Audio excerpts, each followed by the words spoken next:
नमस्कार दोस्तों, मेरे चैनल कथा कोश पर आप सभी का स्वागत है। आज मैं आपके लिए लेकर आई हूँ मुंशी प्रेमचंद की कहानी सौत। कहानी पसंद आने पर चैनल को लाइक और सब्सक्राइब करना ना भूलें। साथ ही हमें इंस्टाग्राम पर भी आप फॉलो कर सकते हैं। इसके साथ ही कमेंट सेक्शन में अपने विचार अवश्य व्यक्त कीजिएगा। तो चलिए दोस्तों, कहानी की शुरुआत करते हैं। जब रजिया के 2-3 बच्चे होकर मर गए और उम्र ढली तो रामू का प्रेम उससे कुछ कम होने लगा और दूसरे ब्याह की धुन सवार हुई। आए दिन रजिया से बकझक होने लगी। रामू एक न एक बहाना खोजकर रजिया पर बिगड़ता और उसे मारता और अंत को वह नई स्त्री ले ही आया। इसका नाम था दासी। चंपई रंग था, बड़ी बड़ी आंखें, जवानी की उम्र। पीली कुशांगी रजिया भला इस नवयौवना के सामने क्या जचती।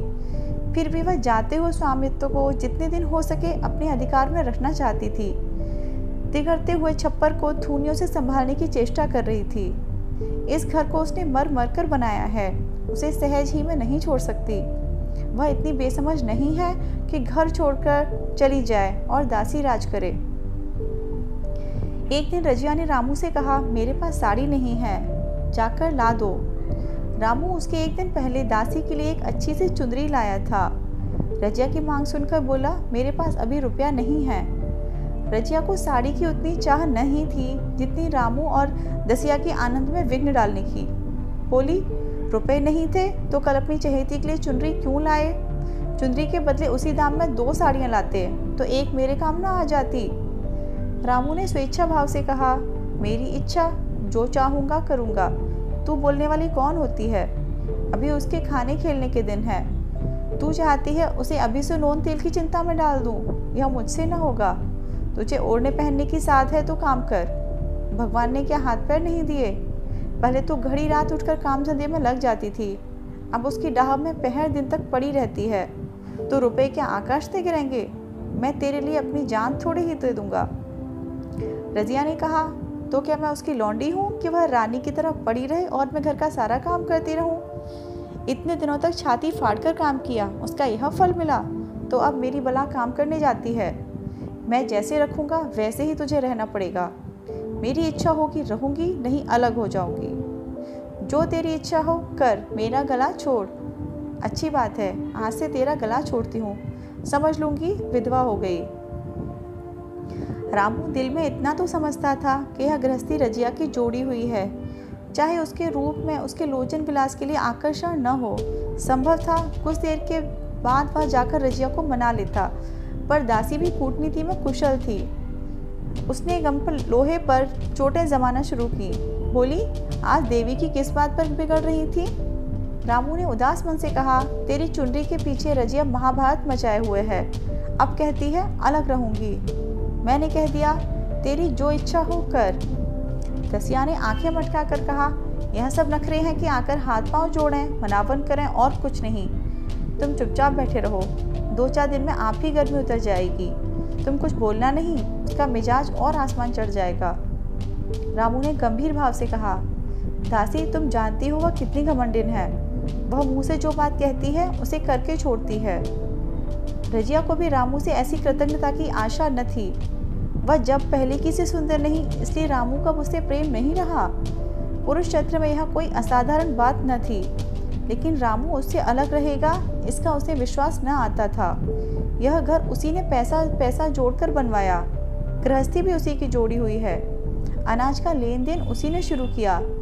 इस घर में आकर उसने कौन कौन से कष्ट नहीं झेले, इसलिए तो कि पौरुख थक जाने पर एक टुकड़ा चैन से खाएगी और पड़ी रहेगी, और आज वह इतनी निर्दयता से दूध की मक्खी की तरह निकाल कर फेंक दी गई।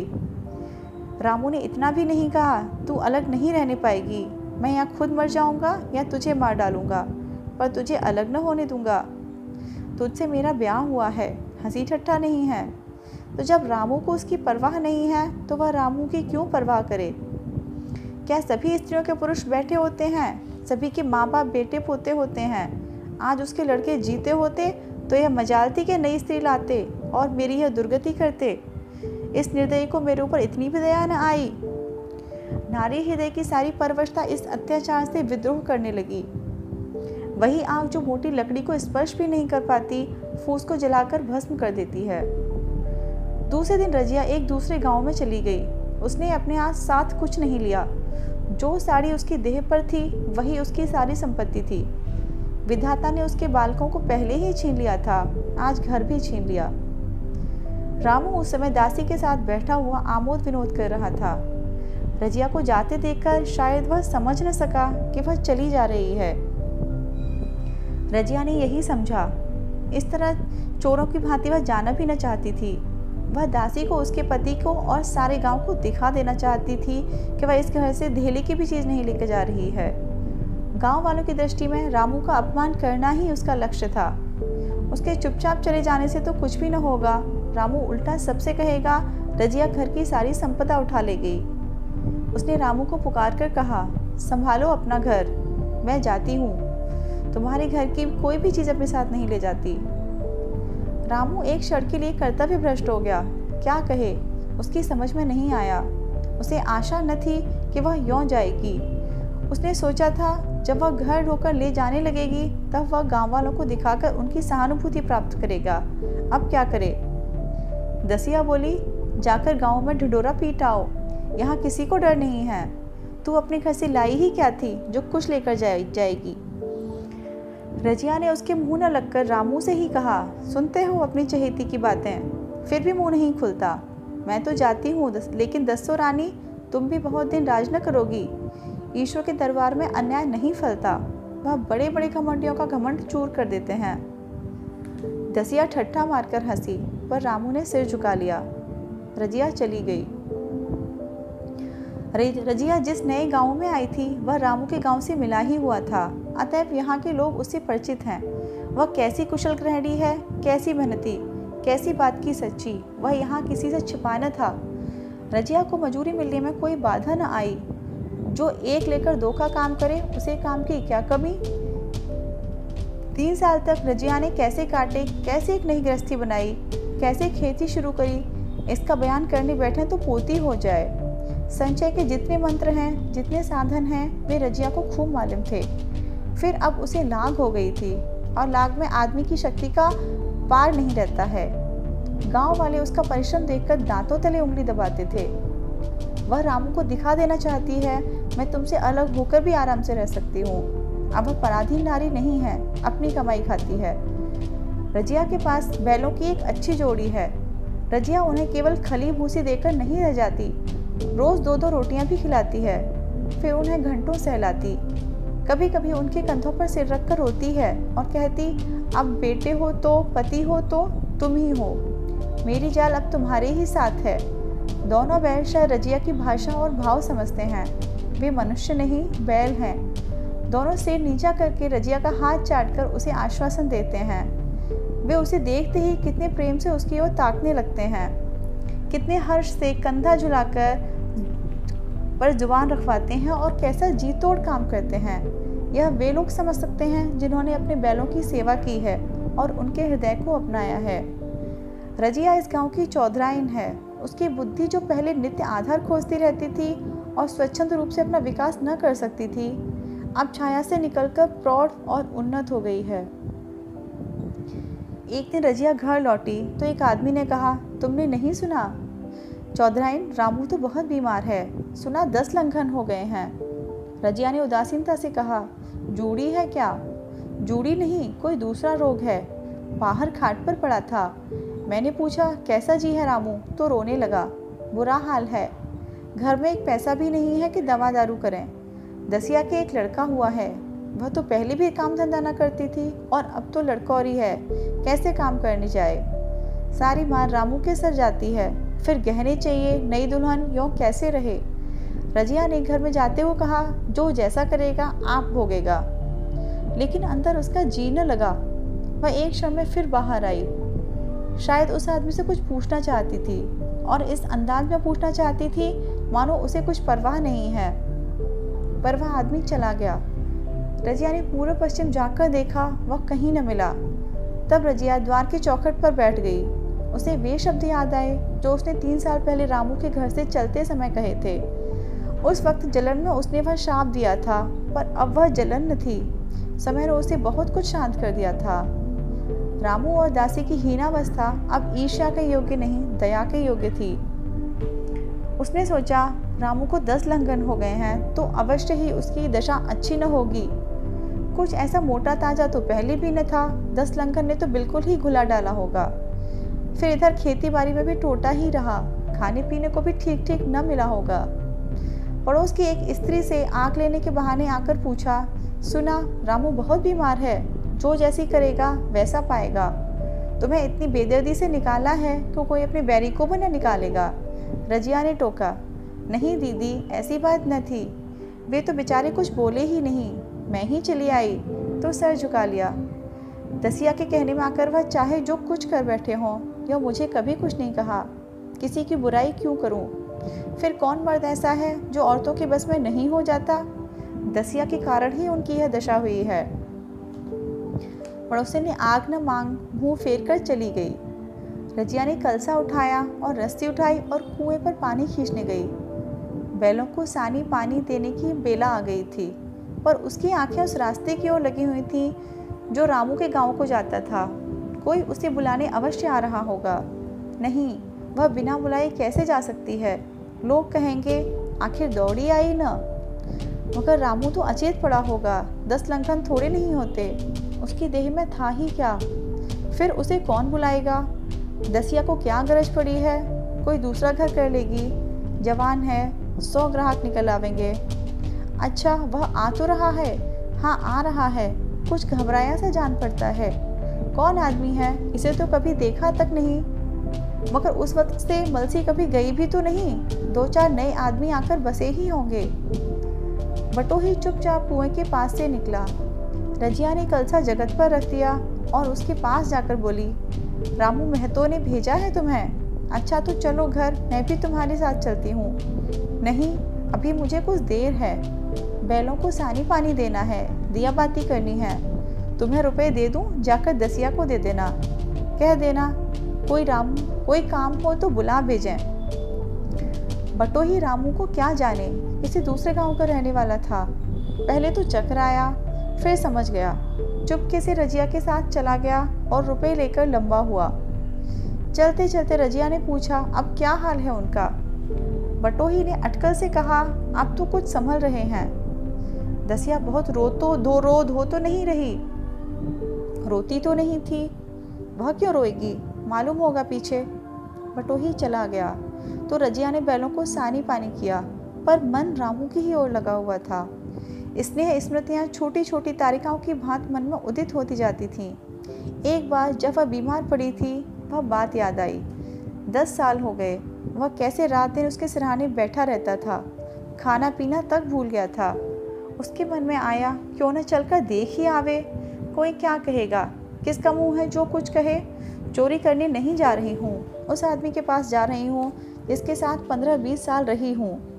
दसिया नाक से कोड़ेगी, मुझे उससे क्या मतलब। रजिया ने किवाड़ बंद किए, घर मजूर को सहेजा और रामू को देखने चली, कांपती झिझकती क्षमा का दान लिए हुए।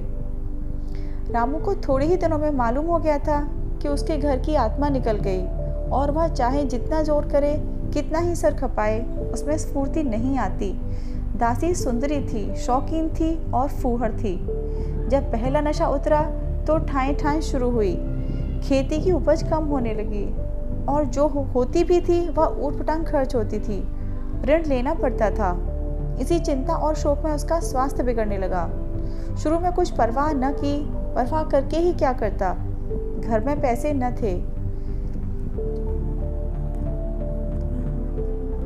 चिकित्सा ने बीमारी की जड़ और मजबूत कर दी और आज 10-12 दिन से उसका दाना पानी छूट गया था। मौत के इंतजार में खाट पर पड़ा करहा रहा था और अब वह दशा हो गई थी जब हम भविष्य से निश्चिंत होकर अतीत में विश्राम करते हैं। जैसे कोई गाड़ी आगे का रास्ता बंद पाकर पीछे लौटे। रजिया को याद करके वह बार बार रोता और दासी को कोसता, तेरे ही कारण मैंने उसे घर से निकाला। वह क्या गई, लक्ष्मी चली गई। मैं जानता हूँ अब भी बुलाऊं तो दौड़ी आएगी, लेकिन बुलाऊं किस मुंह से। एक बार वह आ जाती और उससे अपने अपराध क्षमा करा लेता, फिर मैं खुशी से मरता, और लालसा नहीं है। सहसा रजिया ने आकर उसके माथे पर हाथ रखते हुए पूछा, कैसा जी है तुम्हारा? मुझे तो आज हाल मिला। रामू ने सजल नेत्रों से उसे देखा पर कुछ कह न सका। दोनों हाथ जोड़कर उसे प्रणाम किया पर हाथ जुड़े ही रह गए और आंखें उलट गईं। लाश घर में पड़ी थी। रजिया रोती थी, दसिया चिंतित थी। घर में रुपए का नाम नहीं, लकड़ी तो चाहिए ही, उठाने वाले भी जलपान करेंगे। कफन के बगैर लाश उठेगी कैसे? 10 से कम का खर्च न था। यहाँ घर में 10 पैसे भी नहीं। डर रही थी कि आज गहन आफत आई। ऐसे कीमती भारे गहने ही कौन थे? किसान की बिसात ही क्या, 2-3 नग बेचने से 10 मिल जाएं, मगर और हो ही क्या सकता है। उसने चौधरी के लड़के को बुलाकर कहा, देवा जी यह बेड़ा कैसे पार लगे? गांव में कोई धेले का भी विश्वास करने वाला नहीं। मेरे गहने हैं, चौधरी से कहो इन्हें गिरवी रखकर आज का काम चलाएं, फिर भगवान मालिक है। रजिया से क्यों नहीं मांग लेती? सहसा रजिया आंखें पहुँचती हुई आ निकली। कान में भनक पड़ी। पूछा, क्या है जोखू, क्या सलाह कर रहे हो? अब मिट्टी उठाओगे कि सलाह की बेला है? हाँ, उसी का इंतजाम कर रहा हूँ। रुपए पैसे तो यहाँ होंगे नहीं, बीमारी में खर्च हो गए होंगे। इस बेचारी को तो बीच मझधार में लाकर छोड़ दिया। तुम लपक कर उस घर चले जाओ भैया, कौन दूर है, पूंजी लेते जाओ। मजदूर से कहना भंडारे से 50 रुपये निकाल दे। कहना ऊपर की पटरी पर रखे हैं। वह तो कुंजी लेकर उधर गया। इधर दसिया रजिया के पैर पकड़कर रोने लगी। बहना पे के ये शब्द उसके हृदय में बैठ गए। उसने देखा रजिया में कितनी दया, कितनी क्षमा है। रजिया ने उसी छाती से लगाकर कहा, क्यों रोती है बहन? वह चला गया, मैं तो हूँ, किसी बात की चिंता न कर। इसी घर में हम और तुम दोनों उसके नाम पर बैठेंगी। मैं वहाँ भी देखूंगी, यहाँ भी देखूंगी। धाप भर की बात ही क्या। कोई तुमसे गहने पाते मांगे तो मत देना। दसिया का जी होता था कि सिर पटक कर मर जाए। इसे उसने कितना जलाया, कितना रुलाया और घर से निकाल कर ही छोड़ा। रजिया ने पूछा, जिस जिसके रुपए हों सूरत करके मुझे बता देना, मैं झगड़ा नहीं रखना चाहती। बच्चा दुबला क्यों हो रहा है? दसिया बोली, मेरे दूध होता ही नहीं। गाय जो तुम छोड़ गई थी वह मर गई, दूध नहीं पीता।